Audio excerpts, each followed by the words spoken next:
anthropology really is just sort of this light bulb moment, like, oh, here's the discipline that's asking all the questions that I'm interested in asking, and just has this incredible breadth of courses and of topics that we're looking at. I really appreciated how anthropology is asking really serious questions about race, about power, about class, about politics and the economy and the environment. But it's doing so in this way that's very attentive to particularity and to complexity. So anthropology just felt like a really natural fit for me once I started looking through the course offerings and taking classes. It just worked. Anthropology for me really is about diversity and differences around the world. And I think I've always been interested in that since young. I used to travel a lot with my family as a kid. And I think travel for me really opened up the world and putting myself out there. Got to appreciate a lot of the diversity of the different people of the world. And I think anthropology for me captures the essence of that. Being able to understand and try and appreciate what differences we have as a human race. I actually came into Stanford as a freshman, having no idea what anthropology was. And in addition to that, being a pre-med myself, I actually did not think any majors other than chemistry, bio, or any science majors was an option for a pre-med. So I kind of ruled out all the social science and humanities early in my freshman year.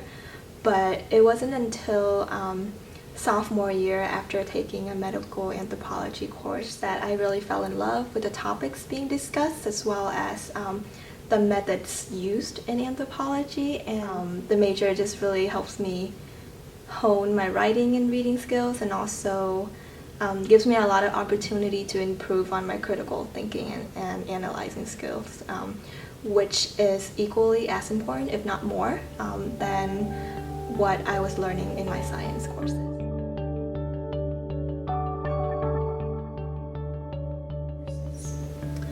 My most memorable courses would have to be that course that got me into anthropology in the first place, medical anthropology, Anthro, I think the number is Anthro 82. It doesn't go in depth in certain topics, but it gives me a good overview of what medical anthropology is, and I kind of started to explore my own passions in certain issues. I think one of the most memorable would probably be a class that I took in the fall of my sophomore year, when I had just sort of figured out that maybe I wanted to do anthropology, and it was called Language and the Environment. It was with Jim Fox, who's a linguistic anthropologist. And it was the first time that I had really realized that I could study the environment from the perspective of language and of culture and of sort of the human experience of the environment. And the texts that we read for that class were actually what got me started thinking about the topic that became my thesis research. So. I think my most memorable course was the theory of cultural and social anthropology, and that was with Professor Sylvia Nagasako. That for me really opened up and showed me the theoretical underpinnings of this academic discipline and why we are studying this in the first place. Anthropology came out of a very torturous, sort of a very difficult historical context. And I think being able to understand the way in which thought in the field has developed throughout the years was very important in showing me why I am studying what I'm doing and how I should go about doing what I do.